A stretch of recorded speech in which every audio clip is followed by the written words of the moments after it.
Los jóvenes son los grandes perdedores del cambio demográfico y económico que vive España. La emancipación en nuestro país se retrasa cada vez más, a los 30 años de media por las dificultades para acceder a un empleo estable y a una vivienda asequible. Desde 2008, la renta de los jóvenes se ha reducido un 10% y representan 6 de cada 10 contratos temporales y a tiempo parcial, según un informe del Consejo General de Economistas y de FEDEA. Además, analizamos también los informes sobre las causas del apagón de abril. El Gobierno apunta a Red Eléctrica como máximo responsable, al ser esta compañía la que decide la planificación del sistema, pero también eleva culpas a las empresas energéticas. Red Eléctrica se revuelve y dispara contra las compañías eléctricas privadas, mientras la patronal del sector achaca las anomalías y el apagón a la deficiente gestión de la red. A todo esto se va descubriendo que el sistema eléctrico español está horadado de irregularidades.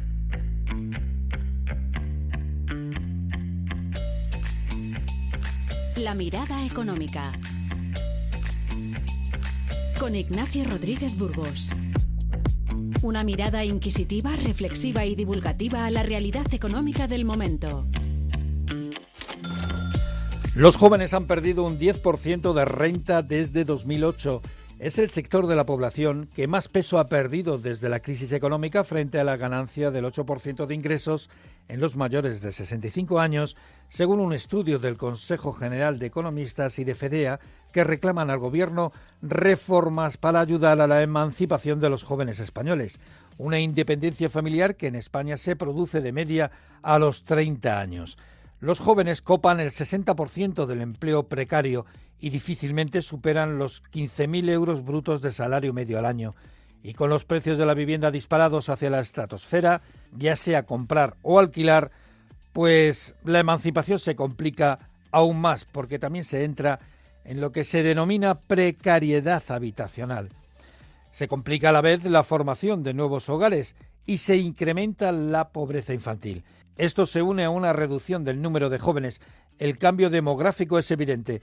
La pirámide de población se estrecha por la base, mientras se ensancha entre las cohortes de mayor edad. Y también tiene consecuencias en la influencia política y en las propuestas de los dirigentes políticos, que se centran en los sectores de población con más votos. Una visión más profunda. José Ignacio Conde Ruiz, catedrático de Economía de la Universidad Complutense y subdirector de FEDEA. Gracias por estar con nosotros en la mirada económica de Onda Cero.es. Pues muchas gracias, un placer atenderles. Bueno, esta semana ustedes han publicado una serie de encuentros en donde se ha hablado de la situación económica de los jóvenes en España. Una de las conclusiones más evidentes es que España es uno de los países donde la edad media de emancipación es de las más altas del viejo continente. Bueno, sí, digamos que sí, eso yo creo que es lo que mejor refleja, ¿no? Es como la punta del iceberg, ¿no? De la situación de los jóvenes. Los jóvenes se están emancipando, por así decir, 5 años más tarde que los mismos jóvenes a otros países europeos. Y bueno, hasta donde yo llego, que soy padre de adolescentes, ellos quieren independizarse cuanto antes. Por lo tanto, si lo están haciendo por encima de los 30 años, es que antes no pueden hacerlo. Y lo que es más grave es que lo están haciendo también 5 años más tarde de lo que lo hacía mi generación cuando era joven, ¿no? Yo creo que en el informe, bueno, en ese encuentro que hicimos, un poco, digamos que el punto que yo quería resaltar era que los jóvenes de hoy en día, por mucho que se dice lo contrario, lo tienen más difícil que mi generación cuando era joven. Ni la economía ni la política son aliados de ellos cuando sí lo eran cuando yo era joven. Cuando yo era joven en los años 80 y los años 90, digamos que tenía la economía a mi favor porque teníamos lo que se llama dividendo demográfico positivo, es decir, las grandes cohortes de jóvenes entraban al mercado laboral y por lo tanto se iban cohortes más pequeñas y por lo tanto el crecimiento de la renta per cápita, como hay más productores sobre el total de la producción, pues digamos que se crecía muy fácilmente, ¿no? ¿Y qué ocurre ahora mismo? Ahora es al revés, ahora ellos son pocos, cuando entran al mercado laboral son pocos, pero digamos que los que salen, los que dejan de aportar son muchos y por lo tanto la renta per cápita no dispone de este motor adicional que era el dividendo demográfico, ¿no? Eso por un lado. Y luego también sabemos que la única solución, la única posibilidad de que haya progreso y que aumente, por lo tanto, la renta per cápita, es que aumente mucho la productividad. Y esto es lo que no está ocurriendo. Pero la otra parte, que creo que es igual de importante, esto digamos que sería por qué la economía no está de parte de los jóvenes, porque ya no les apoya, ya solo la productividad podría mejorar para poder avanzar, por así decir. Y lo que ocurre es que tampoco la política les apoya, porque cuando yo era joven, que ya tenía la economía a mi favor, por lo que decíamos, por el dividendo demográfico positivo, ahora mismo también teníamos a nuestro favor la política, porque los jóvenes representaban más del 35% del electorado. Eso estamos hablando de los años 90. No había político que no se le ocurriera hacer nada sin contar con los jóvenes. Ahora apenas si representan el 20% del electorado, cuando hay otros bloques mucho mayores que representan mucho más en las elecciones, y por lo tanto los políticos no tienen interés en intentar resolverles sus problemas, que sería básicamente hacer cosas para mejorar la productividad, y por lo tanto es muy difícil, ¿no?, que se pueda producir el progreso. Es decir, los jóvenes tienen menor capacidad de producción, menor capacidad de influencia política. Sí, no solo los jóvenes, sino en general, porque date cuenta, si te lo piensas, ¿cómo podríamos conseguir mejorar la productividad? Que es un poco lo que todo el mundo sabe que es la única vía que tenemos un poco para poder mejorar todos, no solo los jóvenes, sino también un poco todos. Pues serían políticas que cuando yo te las diga vas a decir, es que no se está gastando en eso. Sería la educación, la formación profesional, la emancipación, la ayuda a la familia, la ayuda a tener hijos, digamos, la lucha contra la pobreza infantil, la lucha contra el cambio climático. Son políticas, el I+D, más sí, son políticas que todas te mejorarían la productividad, pero que no son prioritarias hoy en día, porque digamos que lo prioritario es destinar un poco los recursos hacia la edad, y hacia la edad de los mayores, porque son los que ganan las elecciones. Y por lo tanto nos encontramos pues que no tenemos un sistema educativo acorde a lo que debería ser España, nos encontramos con que la pobreza infantil es de las más altas de los países europeos, nos encontramos con que los jóvenes no tienen capacidad de emancipación, nos encontramos con que las mujeres tienen menos hijos de los que les hubiera gustado tener porque no tienen ayudas a la familia una vez que tienen los hijos, y puedes sumar y darte cuenta que todo esto pues genera un panorama para los jóvenes muy preocupante. Sí, y son carne de precariedad. Bueno, sí, digamos que también ellos encuentran un mercado laboral mucho más precario, en el sentido de que es un mercado laboral donde las empresas están en un entorno mucho más competitivo, y que por lo tanto pues sabemos que tienen que competir en un mundo más global, y las empresas necesitan mucha flexibilidad para poder competir, y esa flexibilidad la están adquiriendo aprovechándose de los jóvenes. O sea, no se reparte la seguridad en el empleo, sino que utilizan los jóvenes para ganar esa flexibilidad que necesitan para ser competitivas. Cuando las cosas van bien los contratan, cuando las cosas van mal los despiden. Son ellos los que salen, y por no decir de que también son ellos los que sufren las menores subidas de salarios, y que si unes que los salarios de los jóvenes crecen menos que los salarios de otros, y lo unes además al hecho de que ellos necesitan una vivienda para poder emanciparse, y que la vivienda cada vez está más cara, y te encuentras con que el alquiler también está más caro, pues también ahí te das cuenta también de sus problemas, y ya no te sorprende tanto que los jóvenes españoles sean los que más tarde se emancipan de Europa, de los que más tarde se emancipan, y mucho menos te sorprende que las familias españolas, las mujeres españolas, sean las que menos hijos tienen. La tasa de fecundidad ya está en el 1,12 de prácticamente todos los países industrializados. ¿Cómo es posible que España lidere el crecimiento económico de los grandes países de la Unión Europea y a la vez encabece la mayor tasa de pobreza, por ejemplo, infantil? Esto es una de las grandes paradojas que no se acaba de entender, porque parece incuestionable, yo creo, que España, la economía, sus cifras macroeconómicas, siempre uno puede decir que le gustaría que fueran mejores, evidentemente, pero son mejores de lo que uno esperaría. El crecimiento en España es mucho más importante que en otros países. Evidentemente siempre hay gente que quiere más, pero yo creo que está sorprendiendo al mundo porque la macroeconomía va muy bien. Lo que pasa es que es verdad que no se está transfiriendo lo que sería pues a la pobreza infantil. Yo no tengo una explicación clara, pero desde luego es cómo se desacopla la macroeconomía de la microeconomía. Parece que es evidente en España, y seguramente tiene que ver también con el hecho de que no se presta suficiente atención, pues eso, a los jóvenes, que al final que la pobreza infantil pues son más jóvenes, ¿no? La pregunta la hago porque evidentemente cuando los jóvenes se emancipan y tienen su primer hijo, es cuando entran en la pobreza, en el riesgo de pobreza, ¿no?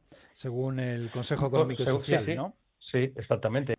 Si todos los recursos van hacia la edad y no hemos priorizado, ¿no?, los recursos a la emancipación, a la vivienda, a la ayuda por hijo, a las guarderías 0-3 años, etcétera, a la educación 0-3 años, perdón, etcétera, pues tampoco te acaba de sorprender cómo se ligan estas cosas, ¿no? Y es verdad que te encuentras en una situación que un joven, cuando está en casa de sus padres, está en un hogar que no es pobre. Cuando consigue emanciparse, pues ya empieza a correr riesgos, porque hemos hablado mucho de lo que es la precariedad laboral, y ahora vamos a empezar a hablar mucho de lo que es la precariedad habitacional o de vivienda, ¿no? Porque algunos se consiguen independizar en unas condiciones pues muy precarias. Cuando por fin consiguen levantar un poco cabeza, formar una pareja, etcétera, y consiguen más o menos algún poco de estabilidad y deciden tener un hijo, vuelven otra vez a entrar en la pobreza, ¿no? Porque no tienen ayudas, porque no hay ayudas a los hijos, porque no hay ayuda a la familia y porque no hay ayuda a la vivienda, etcétera, ¿no? Pues José Ignacio Conde Ruiz, catedrático de la Universidad Complutense y subdirector de FEDEA, muchas gracias por estar con nosotros aquí en la mirada económica de Onda Cero.es. Muchas gracias, un placer. La mirada económica. Las investigaciones sobre el origen del apagón de abril han abierto una batalla en el sector eléctrico entre el gobierno, Red Eléctrica y las compañías energéticas privadas. Todo un mare magnum. En juego están miles de millones de euros de indemnizaciones que deberá pagar el responsable del apagón. El gobierno, por boca de la vicepresidenta tercera, Sara Egensen, intentaba repartir culpas entre unos y otros, pero al final el peso de la responsabilidad recaía especialmente sobre Red Eléctrica Española, que es el gestor del sistema y quien elabora la planificación del mismo. Faltaban capacidades de controlar tensión, bien porque no estaban programadas con suficiencia, bien porque los que estaban programados no proporcionaban adecuadamente lo que decía la norma o una combinación de ambas. Pero lo que sí hoy podemos afirmar es que no fue porque faltaran en el país. Había parque de generación disponible suficiente para responder. Red Eléctrica se revela. Beatriz Corredor, presidenta de la compañía, donde el Estado controla el 20% del capital y nombra a los dirigentes de la misma, pues decidía contestar al Ejecutivo. Reitera Corredor que ellos hicieron bien su trabajo y desvía el ataque hacia las empresas privadas, hacia las grandes eléctricas. Entonces, dirimir la responsabilidad, si realmente esa programación se hizo de forma errónea, con unos cálculos indebidos, no nos corresponde a nosotros. Nosotros estamos diciendo, efectivamente, ocurrió lo que el Ministerio describió ayer. Nosotros hicimos los cálculos y yo tengo que defender el trabajo de los operadores. La responsabilidad de si esos cálculos se hicieron de forma correcta no nos corresponde a nosotros. Por su lado, las eléctricas se revuelven y acusan a Red Eléctrica Española de una gestión temeraria del sistema. Otras creen que la cosa terminará en los tribunales y desde la patronal del sector, AELEC, su presidenta, Marina Serrano, asegura que todas las centrales cumplieron con la legalidad y con las peticiones de Red Eléctrica. La causa real del apagón no fue la actuación de las centrales, sino la manifiesta insuficiencia de unidades despachadas por el ordenador para cubrir de forma segura las necesidades del sistema en materia de control de tensión y estabilidad operativa. El informe del Gobierno sobre el apagón también está revelando otros problemas más profundos, un caos eléctrico sobre el que se sustenta el sistema. Vendido por el Gobierno, este sistema, hasta ahora como uno de los más fiables de Europa, claro, hasta el día del apagón. El informe señala la existencia de cientos de instalaciones fotovoltaicas irregulares, muchas sin cumplir las exigencias técnicas mínimas, sin protecciones adecuadas. Además, la Comisión de los Mercados y de la Competencia ha decidido por fin, tras años de laberintos burocráticos, actualizar la normativa española antiapagones, una normativa que llevaba en vigor 25 años, antes del boom de las renovables. Con la actualización, las renovables precisamente deben sumarse a las centrales convencionales en el colchón antiapagón, para que no haya nuevas caídas del sistema. Para más INRI, el nuevo mix de seguridad de Red Eléctrica gasta más gas, para impedir precisamente nuevos incidentes. Y ahora, con el conflicto en Oriente Medio, el coste internacional del gas pues se ha disparado un 20% en los últimos años. Conclusión, el precio mayorista de la electricidad en el mes de junio lleva una subida, un encarecimiento del 253%. La metamorfosis económica. Es el momento de acercarnos a las noticias tecnológicas, a la transformación productiva, a la transformación económica con la ayuda de Patricia Gijón. Patricia, saludos. Hola Ignacio, ¿qué tal?